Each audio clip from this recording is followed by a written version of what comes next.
નમસ્કાર, વીટીવીની મહાચર્ચામાં હું છું જગદીશ। મહેસાણામાં જેલ ભરો આંદોલન બાદ રાજ્યભરમાં હિંસા ફાટી નીકળી હતી, ત્યારે તેની સૌથી વધુ અસર મહેસાણામાં જોવા મળી હતી। પાટીદાર આંદોલનમાં પોલીસ અને પાટીદારો વચ્ચે ઘર્ષણ સર્જાતા પથ્થરમારો પણ શરૂ થયો હતો, જેમાં એસપીજીના અધ્યક્ષ લાલજીભાઈ પટેલને માથાના ભાગે પથ્થર વાગતા તેઓ લોહી લુહાણ થયા હતા। આ તરફ સુરત જેલમાં બંધ પાટીદારોને છોડાવવા આવેલા 435 પાટીદારોના ટોળાની પોલીસે અટકાયત કરી હતી। બીજી બાજુ સુરતના પોલીસ સ્ટેશનમાં તોડફોડની પણ ઘટના બની હતી। તોડફોડ ફક્ત સુરતમાં જ નહીં પણ અમદાવાદમાં પણ જોવા મળી હતી, કે જ્યાં એએમટીએસ બસને નુકસાન પહોંચાડવામાં આવ્યું હતું। તોડફોડ સિવાય ઠેર ઠેર આગ ચંપીના બનાવ પણ સામે આવ્યા હતા। સુરત શહેરના વિવિધ વિસ્તારોમાં પાટીદારોએ આગ લગાવી દીધી હતી। આ કેટલીક જગ્યાઓ પર રિક્ષા સળગાવી દેવાના પણ બનાવ સામે આવ્યા છે।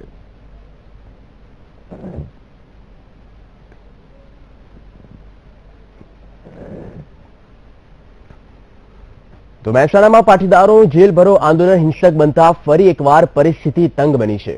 પાટીદાર આંદોલનમાં પોલીસ અને પાટીદારો વચ્ચે ઘર્ષણ સર્જાતા પથ્થરમારો શરૂ થઈ ગયો હતો, જેને લઈને થોડી વારમાં જ આંદોલન હિંસક બની ગયું હતું।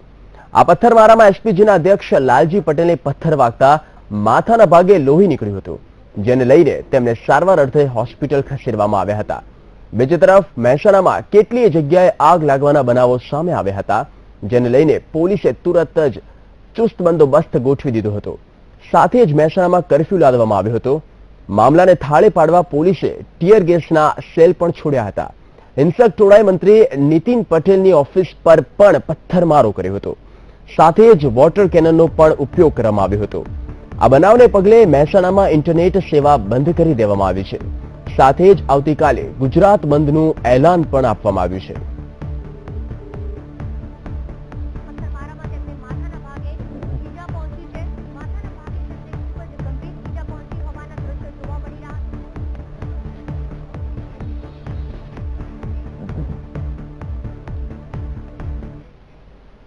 તો મહેસાણાની તંગદિલી ભર્યા માહોલની વચ્ચે આજે કેટલાક મહાનગરપાલિકામાં ઇન્ટરનેટ સેવા પર પ્રતિબંધ લગાવવામાં આવ્યો છે। આંદોલન પગલે નેટ સેવા પ્રભાવિત થઈ ચૂકી છે। ખાસ કરીને રાજકોટમાં ઇન્ટરનેટ સેવા પર રોક લગાવવામાં આવી છે। ચોક્કસ કાળ માટે આ ઇન્ટરનેટ સેવા પર પ્રતિબંધ આવ્યો છે। સુરતમાં પણ ઇન્ટરનેટ સેવા બંધ કરી, ઉપરાંત મહેસાણામાં તો સવારથી જ ઇન્ટરનેટ સેવા બંધ કરી દેવામાં આવી છે અને મોરબીમાં ઇન્ટરનેટ સેવા પણ બંધ કરાઈ છે। સૌરાષ્ટ્રમાં એકમાત્ર મોરબીમાં તેના પ્રત્યાઘાતો જોવા મળ્યા। જામનગર ઇન્ટરનેટ સેવા બંધ કરવામાં આવી અને આવતીકાલ સુધી આ નિર્ણય લેવામાં આવ્યો છે। આવતીકાલ સુધી ઇન્ટરનેટ સેવા પર રોક લગાવવામાં આવશે, આવતીકાલે 12 વાગ્યા સુધી। અને અમદાવાદમાં પણ ઇન્ટરનેટ સેવા બંધ કરી દેવામાં આવી છે। મહેસાણામાં જે પ્રમાણે પાટીદારોના જેલ ભરો આંદોલનની શરૂઆત થઈ અને જે મામલો બીચક્યો, પરિસ્થિતિ ખૂબ જ તંગદિલી ભરી બની અને આ દમનભરી સ્થિતિની વચ્ચે તેના પ્રત્યાઘાત બીજી જગ્યાએ ન પડે, બીજા વિસ્તારોમાં, ખાસ કરીને જે મહાનગરપાલિકા છે તેમાં તેને જોતા જ આ નિર્ણય લેવામાં આવ્યો છે અને ઇન્ટરનેટની સેવા પર રોક લગાવવામાં આવી છે।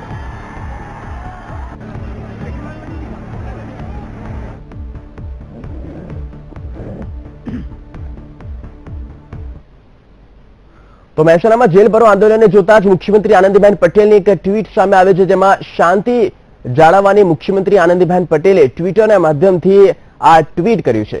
હિંસાથી કોઈ પણ સમસ્યાનો ઉકેલ નહીં આવે, સ્પષ્ટપણે આપ એ ટ્વીટને જોઈ શકો છો। શાંતિ જાળવવા મુખ્યમંત્રી આનંદીબેન પટેલે અપીલ કરી છે।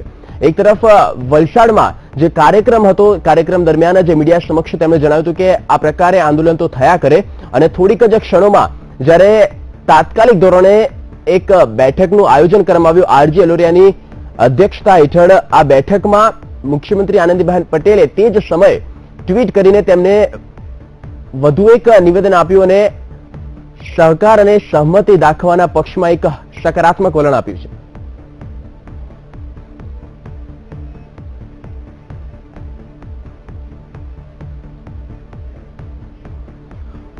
એક તરફ મુખ્યમંત્રી આનંદીબેન પટેલે વલસાડના કાર્યક્રમ ખાતે મીડિયા સમક્ષ જણાવ્યું હતું કે આ પ્રકારના આંદોલનો તો થયા જ કરે, અમારું કામ છે માત્ર સેવા કરવાનું અને થોડીક જ ક્ષણોમાં અમારું કામ છે માત્ર ને માત્ર સેવા કરવી. હવે આંદોલનો ચલાવ્યા કરે બસ.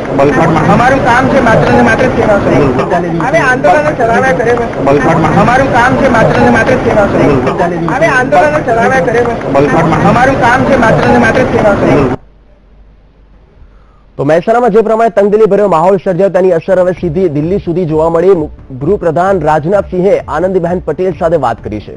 ગૃહમંત્રી રાજનાથસિંહે આનંદીબહેન પટેલ સાથે વાત કરીને જેલ ભરો આંદોલન મુદ્દે એક મીટિંગનું આયોજન કરવામાં આવે અને જે દમનભરી સ્થિતિ ઊભી થઈ આ પાટીદાર આંદોલન દરમિયાન આ સ્થિતિ અંગે સમીક્ષા તેઓ કરે અને કાયદા અને વ્યવસ્થા અંગે પણ તેમણે મુખ્યમંત્રી આનંદીબહેન પટેલ સાથે ચર્ચા કરી અને કેન્દ્ર તરફથી તેમણે સુરક્ષા અંગે મદદની ખાતરી પણ આપી છે.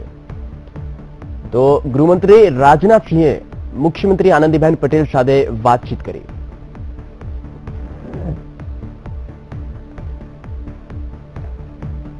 અને જે પ્રમાણે વાતચીત દરમિયાન તેમણે જણાવ્યું છે કે સૌપ્રથમ તેમણે ખાતરી આપી કે કાયદા અને વ્યવસ્થાને જાળવવા માટે તેઓ દરેક પ્રકારની કેન્દ્ર સરકાર તરફથી સહાયની તેમણે ખાતરી આપી, બાંહેધરી આપી. બીજી તરફ તેમણે જણાવ્યું કે જે પણ આ દમનભરી સ્થિતિ મહેસાણામાં ઊભી થઈ તેની સમીક્ષા તેઓ કરે અને સમગ્ર અનામત આંદોલનની પણ તેઓ સમીક્ષા તેમના મંત્રી મંડળ સાથે કરે.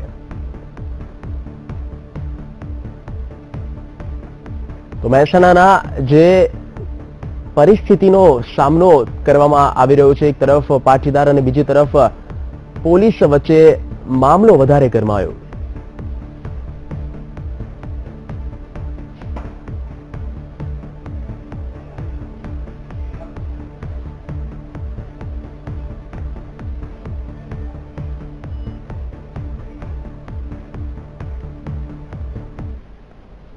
તો જે પ્રમાણે તંગદિલી ભર્યો આજે માહોલ મહેસાણા ખાતે જોવા મળ્યો. મહેસાણામાં 17/4 લાલજી પટેલનો હુંકાર અને જેલ ભરો આંદોલનના કાર્યક્રમને જોતા જ 2 થી 3 વાગ્યા સુધી મામલામાં ખૂબ જ તંગદિલી ભરી પરિસ્થિતિ આવી ગઈ અને આ પરિસ્થિતિને ટાળવા માટે પોલીસે ટીયર ગેસના સેલ છોડવા પડ્યા, પાણીનો મારો લગાવવો પડ્યો.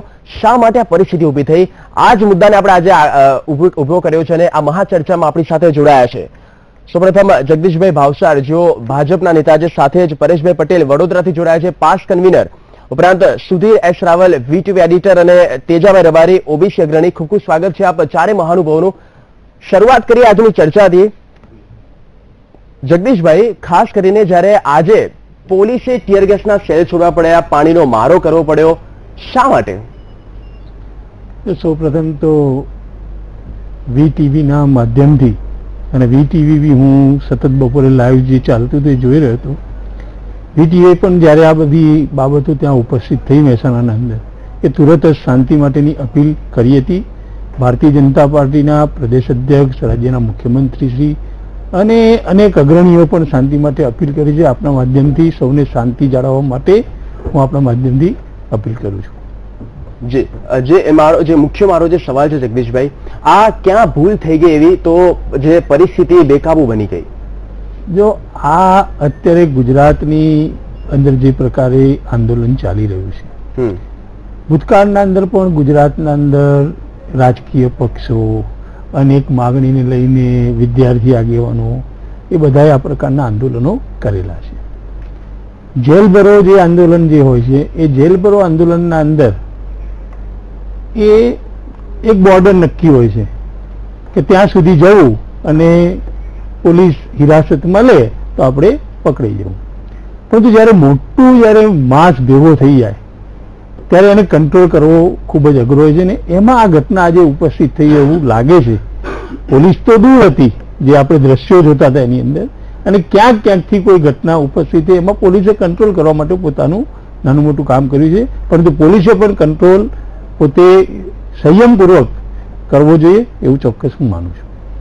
નાનું મોટું કામ કર્યું છે એવું જગદીશભાઈનું કહેવું છે. પરેશભાઈ, જે પ્રમાણે જગદીશભાઈનું કહેવું છે કે ખૂબ જ નાની ઘટના તેઓ ગણાવી રહ્યા છે અને 400 થી વધારે પાટીદારોની અટકાયત થઈ છે, લોહી લુહાણ થયેલા કેટલાક કન્વીનરો પણ જોવા મળ્યા. મામલો ખૂબ જ ગરમાયો હતો. ક્યાં ભૂલ થઈ ગઈ હતી આ મામલો? જ્યારે એક તરફ લાલજીભાઈ પટેલ હુંકાર કર્યો હતો કે જે સંપૂર્ણ જે આંદોલન છે તે શાંતિપૂર્ણ કરવામાં આવે, તો પછી ક્યાં એવી ચૂક રહી ગઈ કે જેના કારણે પોલીસે ટીયર ગેસના સેલ છોડવા પડ્યા? કોઈ છોકરા નથી. જગદીશભાઈને એમ કહેવા માંગુ છું કે જ્યારેથી અમારું આંદોલન ચાલુ થયું છે ત્યારથી 25/8/2015 થી તમને વાત કરું તો તમે એ આંદોલનમાં બી દેખ્યું છે ને આજે બી શીખ્યું છે. આ લોકોના શ્રી નરેન્દ્ર મોદી સાહેબ છે એમને તો ઓર્ડર આપેલો છે કે પાટીદારોનો દેખો જાતિ મસાલો આપો. એટલે જગદીશભાઈને કહ્યું છે ચૂપ થઈ ગઈ વાત કરો છો તો તમે પાટીદારોને મારવા માટે સર્જાયેલા છો અને ઉપરથી નરેન્દ્ર મોદીના ઓર્ડર છે. 3 દિવસ પહેલા એમને જયારે મુંબઈ વાત થઈ હતી એટલે મુંબઈ એવું નથી કીધું કે હાર્દિક પટેલ અને પાટીદાર અનામત આંદોલનને સમેટી લો, પણ એવું કહેવામાં આવેલું છે કે પાટીદારો પર હુમલા કરો ને પાટીદારોને માનો, એવી અમારે શંકા છે. અને અમને યાદ છે કે નરેન્દ્ર મોદી જાહેરમાં કહે કે હું ઓબીસી છું એટલે નરેન્દ્ર મોદી અમે પાટીદારો ઓબીસીમાં જઈએ ના એટલે એનો રસ કરવા માટે પાટીદારો પર હુમલા કરાવે છે. નરેન્દ્ર મોદી જ કરાવે છે આ બધા હુમલા. બિલકુલ. સુધીરભાઈ, શું લાગી રહ્યું છે? પાસના કન્વીનરનું કહેવું છે કે તેઓ દિલ્હી સુધી પહોંચી ગયા અને તેમની ભૂલના કારણે આ મામલો બગડ્યો. એટલે એમણે એમનો આક્રોશ કે વેદના એના પ્રકારે ઠાલવી, એમાં સચ્ચાઈ હોય એવું જણાતું નથી. કારણ કે રાજકીય શાસક તરીકે તો કોઈ પણ હોય એમણે છેવટે તો કાયદો વ્યવસ્થા જાળવવા માટે દરેકે જવાબદારીપૂર્વક વર્તવું જોઈએ. પણ તમે જે હમણાં વાત કરતા હતા કે આ મામલો અહીંયા ક્યાં સુધી બીચ્યો કેમ, તો હકીકતથી મને એટલો સવાલ એ આવે છે કે વહીવટીતંત્ર એવું નક્કી ન કરી શકે કે જ્યારે ગાંધી ચિંધ્યા માર્ગે આ લોકો જેલ ભરો આંદોલન કરવાના હતા તો ગમે તેટલું ટોળું આગળ વધતું દાખલ કે જેલના દરવાજાથી આગળ શું કરી શકાતો ન તો એ પથ્થર ઉપાડવાનો હતો, ન તો એ કશું નહોતું કરવાનું, અને જેલના દરવાજા બંધ હોય તો એ શું એમ છતાંય તે પોલીસે એને ત્યાંથી અટકાવવાનો મામલો ચાલુ થઈ ગયો. કેટલીક જગ્યાએ પછી ક્યાં કોણે લાઠી મારી કરીને કોણે પથરા ફેંકવા માંડ્યા, આ બધી વાત આવે એની બદલે એટલે કોઠાસૂઝથી આખો મામલો જે રીતે ભૂતકાળમાં નહોતો ઉકેલાયો એવું જ આ વખતે ક્યાંય ને ક્યાંય બધું થયું લાગે છે. એટલે એ પ્રકારે તમે જે કહો છો ને કેમ થયું હોય, કારણ કે પછી જયારે ટોળું હોય ત્યારે એવું તો નક્કી ન થઈ શકે કોણે પહેલી લાઠી ઉચકી અને પોલીસની અંદરથી બી કોણે પહેલો પ્રહાર કર્યો. જગદીશભાઈ, શું કહેશો? ટોળું આગળ વધ્યું હોય તો સબ્જેક્ટ સુધી પહોંચી ગયા તો શું થાય? હવે આખી જે વહીવટી બાબત છે, મામલતદારશ્રીએ પણ લગભગ 10 મુદ્દા આખી આ વ્યવસ્થાના સંદર્ભના અંદર, કારણ કે આપણે ભૂતકાળના અંદર આખી ગુજરાતના અંદર પરિસ્થિતિ જોઈ, જે ભાઈએ જે ઉલ્લેખ કર્યો ઓગસ્ટનો, કે આખી પરિસ્થિતિ એકદમ વળસી ગઈ, કંટ્રોલ બહાર જતી રહી. કારણ કે છેવટે આપણું શાંત અને વિકાસશીલ ગુજરાત એ આખું ફરીથી એ દિશામાં ના જાય એટલે દરેક નગરજનની, દરેક પ્રજાજનની પણ એવી અપેક્ષા હોય અને એના અનુસંધાનના અંદર આ પ્રકારનું મામલતદારશ્રીએ પણ આગલા દિવસે આખી વિગતો એ એસપીજીને પહોંચાડી હતી. હવે જ્યારે એકવાર જાહેરાત જ થઈ ગઈ અને ટોળું આટલું મોટું થઈ ગયું, સમય સૂચકતા વાપરીને જે પ્રકારનો નિર્ણય અમને કરવો જોઈએ એ પ્રકારનો કરવાનો પ્રયત્ન કર્યો છે. બિલકુલ. આ ચર્ચા જે આપણે કરી રહ્યા છે ને એવું લાગી રહ્યું છે જગદીશભાઈની વાત પરથી કે ક્યાંક ને ક્યાંક તેઓ જે મારા સવાલનો જે યોગ્ય સ્પષ્ટ જવાબ નથી આપી રહ્યા અને ક્યાંક તેમની જવાબદારીથી તેઓ નાસભાગ કરી રહ્યા છે. આ મુદ્દાને આપણે આગળ વધારીશું એક બ્રેક બાદ.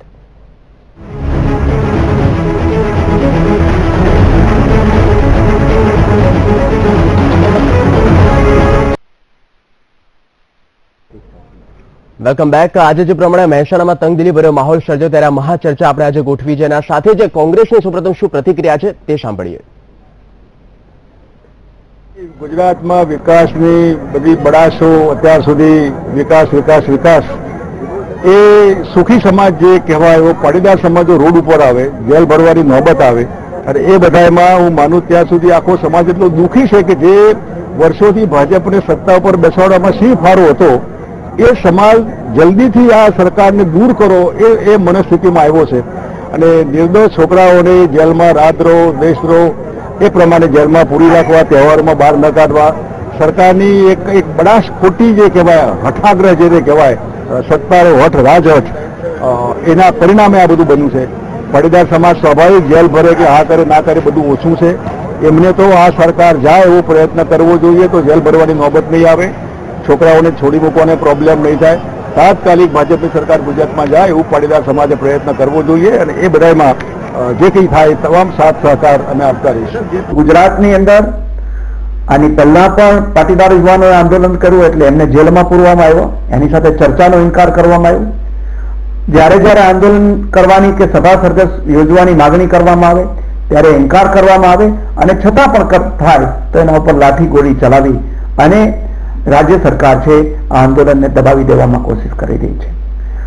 મને સમજાતું નથી કે વર્તમાન ભાજપની સરકાર છે એ દેશના નાગરિકો સાથે ડીલ કરી રહી છે કે દુશ્મન દેશના નાગરિકો સાથે. કોઈ ગુજરાતીને કે કોઈ પાટીદારને કોઈને પણ ક્ષતિ પહોંચશે, હાનિ થશે તો આખરે આપણા સમગ્ર ગુજરાતનું નુકસાન છે. રાજ્ય સરકારે જવાબદારીપૂર્વક વર્તન કરવું જોઈએ. એમાં રાજ્ય સરકાર સંપૂર્ણ નિષ્ફળ રહી છે. આજે ગુજરાતના અનેક પ્રશ્નો છે. પીવાના પાણી વગર લોકો ટળવળે છે, ખેડૂતોને વીજળી મળતી નથી, યુવાનોને રોજગારી જોઈએ છે, એ યુવાનોને રોજગારી પૂરી મળતી નથી. ત્યારે આ પ્રશ્નોને એડ્રેસ કરવાના બદલે, સાચું કામ કરવાના બદલે એક તરફ આંદોલનકારીઓ સાથે જે રીતે વલણ રાખવામાં આવે, બીજી તરફ અમે સમાધાન કરવાની વાટાઘાટો કરીએ છીએ. જેલભરો આંદોલનના પગલે 435 પાટીદારોની અટકાયત કરવામાં આવી છે અને પાટીદાર અનામત આંદોલનના પગલે સુરતમાં પોલીસ વ્યવસ્થા ગોઠવવામાં આવી હતી. પોલીસે સુરતમાં 5 વિસ્તારોમાંથી 435 લોકોની અટકાયત કરી છે અને પોલીસ કમિશનર આશિષ ભાટિયાએ શહેરમાં શાંતિ જાળવવા માટે એક સંદેશો આપ્યો છે. જેલભરો આંદોલન અનુસંધાનમાં સુરત શહેરમાં પોલીસ બંદોબસ્તની પૂરતી વ્યવસ્થા રાખવામાં આવેલ હતી અને 5 જગ્યા ઉપર લોકો ભેગા થયા હતા. તે કુલ 435 જણાની અટકાયત કરી છે અને એમને અટકાયત કરીને રાખ્યા છે. તો મહેસાણામાં જે પ્રમાણે આજે ખૂબ જ દમનભરી સ્થિતિ જોવા મળી અને આ જ મુદ્દા પર આપણે મહાચર્ચા આજે ગોઠવી છે. ચર્ચામાં વધુ જોડાઈ ગયા છે, સાથે હિમાંશુભાઈ પટેલ જોડાઈ ગયા છે, જેઓ કોંગ્રેસના નેતા છે, અને જગદીશભાઈ પટેલ જો એસપીજી અગ્રણી છે. ખૂબ ખૂબ સ્વાગત છે આપનું. જગદીશભાઈ, આપને પૂછવા માંગીશ, આજે જે તંગદિલી ભર્યો માહોલ મહેસાણામાં થયો, લાલજીભાઈ પટેલે આપણા અધ્યક્ષ એવી વાત કરી હતી કે મામલો ખૂબ જ શાંતિપૂર્ણ માહોલમાં આ રેલી યોજવામાં આવશે, તો પછી કેવી રીતે આ બન્યું અને કેટલાક તત્વો દ્વારા પથ્થરમારો પણ કરવામાં આવ્યો? એવું છે, શાંતિની પરિભાષા મને એવું લાગે છે આ સરકાર સમજતી નથી. ખરેખર શાંતિની વાતથી લાલજીભાઈ ચાલતા હતા. એ લોકો ધરપકડ પોતાની કરેલી એવું ઈચ્છતા હતા. એને સામે ચાલીને આવીને કોઈ લાઠી મારે. આ પટેલ સમાજ છે, પાટીદાર સમાજ છે, પાટીદારના યુવાનો છે. આ લોકોએ તમને બેમાપ ભાજપની જડોમાં બી મદદ કરેલી છે. આ કોઈ પાકિસ્તાનના આતંકવાદી નથી કે સિરિયામાંથી આવેલા કોઈ આઈએસના માણસો નથી કે તમે આટલો બધો આ લોકો પર જુલમ કરો છો. જે ધરપકડ કરવાની વાત કરે છે અને તમે લાઠી મારો છો, આ રોંગ વસ્તુ છે.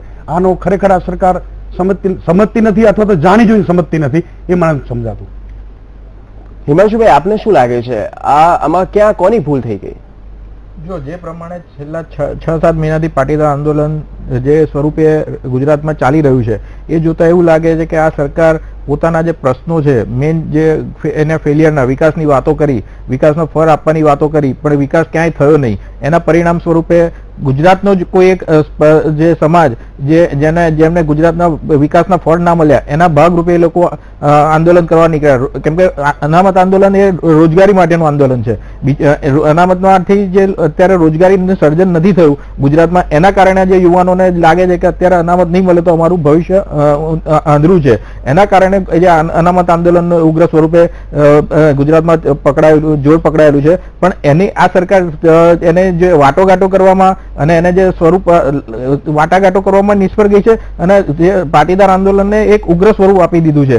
જો આ એમને સરકારે વિકાસ કર્યો હોત તો આ પાટીદાર આંદોલન શક્ય થયું ના હોત અને દરેક લોકોને એમના જે વિકાસના ફળ મળ્યા હોત. પણ આ સરકાર એના જે પાયાના પ્રશ્નો છે એ ભૂલાવી દેવા માટે આ આંદોલનને વેગ આપી રહી એવું લાગી રહ્યું છે.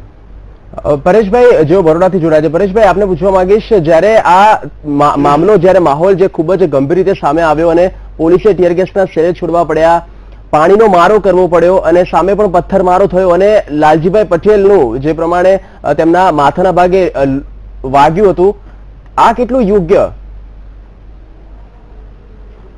આ કેટલું યોગ્ય છે તે મીડિયાના મિત્રોને ખાસ વીટીવીના માધ્યમથી જણાવું કે વીટીવીના આપણા કેમેરામેન બી ત્યાં હતા. અમારા લાલજીભાઈ ને પાટીદાર આગેવાનોએ વારંવાર કીધું હતું કે ગુજરાત પોલીસ આવે ને ગુજરાત પોલીસ અહીંયાથી અમને એરેસ્ટ કરી લે. અમે ઓલરેડી ગઈકાલે 10 દિવસ 1 મહિનાથી ઇન્વિટેશન આપેલું હતું કે અમે 17 તારીખે જેલ ભરો આંદોલન કરવાના છે તો અમને એરેસ્ટ કરી લો. પણ ભારતીય જનતા પાર્ટીની સરકાર, આનંદીબેનની સરકાર, આનંદીબેનના ગુંડાઓ, પોલીસ કહેવાય ને, જ્યાં પોલીસ કમિશનર ભાટિયા સાહેબ કે છે ને કે પાટીદારોને પકડ્યા છે. અરે પોલીસ કમિશનર ભાટિયા સાહેબને કહું છું કે સાહેબ તમને ઓલરેડી અમે પાટીદારો ડિક્લેર કર્યું હતું, તમે પાટીદારો પર લાઠીચાર્જ કરજો. પાટીદારની પુત્રી અવસાન પામી છે. આજે શરમ કરવી જોઈએ ગુજરાત પોલીસે, શરમ કરવી જોઈએ મુખ્યમંત્રીએ કે તમારે એક બેજવાબદાર વ્યક્તિ તરીકે આજે ગુજરાતને પાછા પાટીદારોના આંદોલનને એવું કે છે કે આવા તો આંદોલન થતા રહે. એટલે મુખ્યમંત્રી તરીકે પણ એમની વાણીને સંયમ નથી રાખતા, હલકી વાતો કરે છે. તો શરમ કરવી જોઈએ. આ ભાજપ વાળાએ ડૂબી મરવું જોઈએ. અને રહી તો પોલીસે ઈંડાળા પૂરા ગુંડાઓ રોકીને પાટીદારો પર પથ્થરમારો કરાયો છે અને એના ભાગરૂપે લાલજીભાઈ પટેલે પથ્થર વાગ્યો છે. બિલકુલ તેજાભાઈ, આ જે પ્રમાણે બની રહ્યું છે આ તો કોઈ યોગ્ય નથી અને આ રીતે તો અનામત નહીં મળી જાય ને? અનામત તો નહીં મળી જાય, પણ પથ્થર પોલીસ ને પાટીદાર, મને એમ લાગે છે કે આ સમગ્ર સમસ્યાના મૂળમાં અનિર્ણાયક પરિસ્થિતિ હોય. અનિર્ણાયક પરિસ્થિતિ હંમેશા આગળના જન્મ આપે છે. શાંત જળમાં તમે એક કોંકરી નાખો તો મોજો ઉછળવાના જ છે. ક્યાંય ને ક્યાંય છેલ્લા 9 મહિનાથી આ પરિસ્થિતિ ચાલે છે. ગુજરાત સરકારની પાસે ડિસિઝન મેકિંગ પાવર જ નથી. પણ પાટીદાર સમાજના સત્તાધીશોએ કહી દેવું જોઈએ કે તમારી માગણીઓ અસ્વીકાર્ય છે, તમારે જે આંદોલન કરવા એ કરો, રાજ્ય સરકાર કાયદોની વ્યવસ્થા જાળવવા માટે જે કરવું પડશે એ કરશે. 9 મહિનાથી મિટિંગો, સમિતિઓ, આ સમિતિઓ તો આ ગુજરાતમાં 1/5/1960 થી ગુજરાત રાજ્ય બન્યું ત્યારથી જેટલી સમિતિઓ તપાસ પંચો બન્યા છે એના તો આખું સચિવાલયનું સવર્ણ સંકુલ ભરાય. અને એ પરિસ્થિતિમાં સમિતિઓ 9 મહિના સુધી નિર્ણય ન લે. હું કોંગ્રેસની કે ભાજપની તરફેણ કરવા વાળો માણસ નથી. હું વાસ્તવિકતા દેશના નાગરિકોના હિતની વાત કરી રહ્યો છું કે એક તરફ જો તમે મંજૂરી આપતા જ નતા તો પછી ભેગા નતા થવા દેવા. તમારી પાસે પરિસ્થિતિ જ નથી. ચોરને કે ચોરી કરજે, ઘરવાળાને કે જાગતો રહેજે, તમે આંદોલન કરો, ભેગા થવો, અને પછી તમે એમ કહેવા માંગો છો કે તમે પથ્થરમારો કર્યો, પોલીસ ઉપર હુમલો કર્યો. બદનામ પોલીસને જ થવાની છે. અહીં મેલાતોમાં તો નેતાઓને બેસી જ રહેવાનું છે, મરવાનું કોકના દીકરાઓને જ આવવાનું છે. ગુજરાતની પ્રજા, દેશની પ્રજા 32 પ્રકારના વેરા ભરે છે. રોજ દિવસ ઉગન પોલીસ, હજારો લાખો કરોડ રૂપિયાના પાટીદાર સમાજ રોજે રોજ ખર્ચાઓ કરે, વાહન વ્યવહાર, આખો દિવસ આવવાનું, કામ ધંધા છોડવાના, ગુજરાત બંધનું એલાન, રાષ્ટ્રીય સંપત્તિને, નાગરિકોની સંપત્તિને નુકસાન થાય અને એ પછી એ બધો બોજ સરકારો નાખે લોકોના ઉપર. આ વેરો વધારો, પેલો વેરો વધારો. સરકારે સ્પષ્ટ નિર્ણય લેવો જોઈએ. તમારે જે આંદોલનો કરવા એ કરો, તમારી માગણીઓ સ્વીકાર્ય છે અસ્વીકાર્ય છે એ 9 મહિનાથી નિર્ણય લેવા. 9 મહિને તો બાળકનો પણ જન્મ થઈ જાય. જો ગુજરાતના સત્તાધીશોને શરમ હોય તો એમને કહી દેવું જોઈએ કે તમારી માગણીઓ સ્વીકારીએ છીએ અથવા તો નથી સ્વીકારી. ગુજરાતની પ્રજાને શાંતિથી જીવવા દો. આખા ગુજરાતને બાણમાં લેવાનું, મિલી ભગત કરીને સરકારને બંને આ ધંધો બંધ કરો. કો તો સરકારે કહેવું જોઈએ પાટીદાર સમાજને તમારી માગણીઓ સ્વીકાર્ય નથી, અથવા તો સ્વીકારવા માટે આટલા મહિના તમે ચૂપ થઈ જાઓ. 8 મહિના 5 મહિના આંદોલન બંધ કરો, અમે વિચારણા કરીને તમને હકારાત્મક જવાબ આપીશું. સરકારે સ્પષ્ટ કહી દીધું છે કે બંધારણની દ્રષ્ટિને ધ્યાનમાં રાખીને, કાયદા વ્યવસ્થાની દ્રષ્ટિને ધ્યાનમાં રાખીને અનામતની જે વાત છે તેની ઉપર તેમણે ઓલરેડી તેમની વાતને સ્પષ્ટતા આપી દીધી છે. જગદીશભાઈ, જ્યારે નાના સાહેબ આજના લેવલે જો રોજે રોજ લોલીપોપ ચાલે છે. આ જે સમિતિ બને છે ઈબીસી અનામત 7% આપવાની વાતો કરે છે, આપવાની વાતો કરી છે, એ ચાલે છે. તમે ખાલી જો લાલચ હાલ્યા કરો તો આંદોલન પાટીદાર સમાજ ચાલુ જ રાખવાનો હોય. તમારે સ્પષ્ટ નિર્ણય કરીને જાહેરાત કરી દેવી જોઈએ. સુધીરભાઈ, આપે ખૂબ જ નજીકથી રાજકીય વિશ્લેષણ કરેલું છે, ખૂબ જ નજીકથી આપે પારખેલું છે. એક તરફ જ્યારે સમાધાનની વાત આવે ત્યારે આનંદીબેન પટેલે પણ કહ્યું છે, વિજયભાઈ રૂપાણી પણ કહ્યું છે કે બંધારણની દ્રષ્ટિને ધ્યાનમાં રાખીને નિર્ણય લેવામાં આવશે. એટલે સ્પષ્ટપણે તેમના શબ્દોમાં ક્યાંક લાગે છે કે અનામત શક્ય પાટીદારોને નથી. તો પછી શા માટે પાટીદાર સમુદાય હવે તે વાતને લઈને એક તરફ નથી રાખતો અને અવારનવાર નવા કાર્યક્રમ યોજી રહ્યો છે? જગદીશભાઈ, આ એવો મુદ્દો નથી કે આમાં પાટીદાર નો વાંક શોધો કે સરકારનો વાંક શોધો. સૌ પ્રથમ તો પાટીદારની સમાજની અંદર જે સમસ્યા હતી એ પાટીદાર જાતિના આધારે જે શરૂ કરી છે ને એ એક તો ખરાબ છે. એ મને એમ લાગે છે આવનારા દિવસોમાં પાટીદાર જ્ઞાતિને જેનું વેઠો એ બીજી જ્ઞાતિઓથી અળગી થતી જાય છે અથવા સહાનુભૂતિ ગુમાવતી જાય છે. એનો જે શુદ્ધ હેતુ છે કોઈ પણ જ્ઞાતિનો હોય, જે ગરીબોને મદદ કરવાની વાત હોય કે તેજસ્વી વિદ્યાર્થીઓને તકથી વંચિત ન રાખવાની હોય, એ પાટીદારને બદલે કોઈ બીજી રીતે દાખલા કે જે કોઈ જ્ઞાતિ આવતી એ રીતે કર્યો તો આ પ્રશ્ન બહુ જરૂરી છે, યોગ્ય છે ને એના પર વિચાર થવો ઘટે. તેજાભાઈએ કીધું કે સરકારે યોગ્ય છે, અરે દઈશું કે નહીં એનું ક્લિયર કરી લીધું. તો એમ ટેકનિકલી શરૂઆતમાં મુખ્યમંત્રી આનંદીબેન પટેલે એવું કહી દીધું કે સુપ્રીમ કોર્ટનું કહેવું છે એટલા માટે આ હવે શક્ય નથી. પણ હું એવું માનું છું એ પણ યોગ્ય નથી. એ કોઈ અંત નથી. સવાલ તો આવે, વર્ષોથી આવે, તો એનું સમાધાન તો કરવું જ પડે. સરકાર છે, સરકારે સમાધાન, આ રસ્તો નથી તો બીજો રસ્તો, એટલે એ છટકી ના શકે. સવાલ અને એટલે આખી વાત જે છે હવે જે વિકૃત કેમ થતી જાય છે એ વાત એમણે બરાબર કીધું કે સરકારની અંદર અત્યારે ક્યાંય દિશા સૂઝ છે નહીં. છેલ્લા 8-9 મહિનાથી આખી વાત વખરતી જાય છે. એટલે એમાં કેવું છે કે એ ક્યાંય એક સૂત્રતા દેખાતી નથી, નીતિનું સાતત્ય દેખાતું નથી, દૂરંદેશિતાનો બિલકુલ અભાવ જોવા મળે છે. અને જ્યારે મુખ્યમંત્રી આજે આ પ્રકારનું નિવેદન કરે એ મને એમ લાગે છે કે એક શાસક તરીકે એમાં રાજકીય અપરિપક્વતા કરતા મને એમ છે કે સંવેદનહીનતા જે છે એના કારણે પાટીદાર સમાજ વધારે ઉશ્કેરાય એ બહુ સ્વાભાવિક છે. કોઈ પણ શાસક આ રીતનું એમનું જે બોડી લેંગ્વેજ પરથી એમ ખ્યાલ આવે કે નફરતભર્યું વલણ જે દેખાય એની બહુ બુરી અસર સમાજ પર પડતી હોય છે. આ જ વસ્તુ કહી શક્યા હોત. એમણે એમ કીધું કે અમારું કામ સેવાનું છે, આ પણ સેવાનું છે. એટલે આજે જે નિવેદન છે એ તો બહુ જરાય કોઈ એને કોઈ રીતે ક્યાંય બચાવ થઈ શકે એમ નથી. પણ ઉકેલની વાત જે ચાલ્યા કરે છે, ક્યારેક આશાવાદી વાત આવે, ક્યારેક સકારાત્મક વાત. પટેલ સમાજમાં પણ એકતા નથી, એના પણ નેતાઓ બધા જુદી જુદી વાત કરે છે. સરકારની અંદર પણ કોઈ ચોક્કસ નીતિ વાત, જો સમાધાનની વાતો થતી હોય, હજી કાલે મિટિંગ હોય ને આજે જેલ ભરો આંદોલન, એટલે ક્યાંય ને ક્યાંય સંકલન નથી. જગદીશભાઈ, કોઈ સરકાર અને સંગઠન વચ્ચે પણ સંકલન નથી, ક્યાંય દિશાહીનતાનો બહુ ચોક્કસ દેખાય છે. આખી વાત બહુ વકરી ગયેલી છે. મને એમ લાગે છે બહુ ગુજરાતની હાલત અત્યંત ખરાબ થઈ ગઈ છે. બિલકુલ. અને આ ચર્ચાને આપણે આગળ વધારીશું. અવનવા જે પ્રમાણે નવા નુસ્ખા પાટીદારો પણ અપનાવી રહ્યા છે પોતાના અનામત આંદોલનને આગળ વધારવા માટે, ત્યારે સરકાર પણ કોઈ ઠોસ નિર્ણય લઈ નથી શકતી. એ વાતમાં ચોક્કસથી દમ છે. આ ચર્ચાને આપણે આગળ વધારીશું એક બ્રેક બાદ.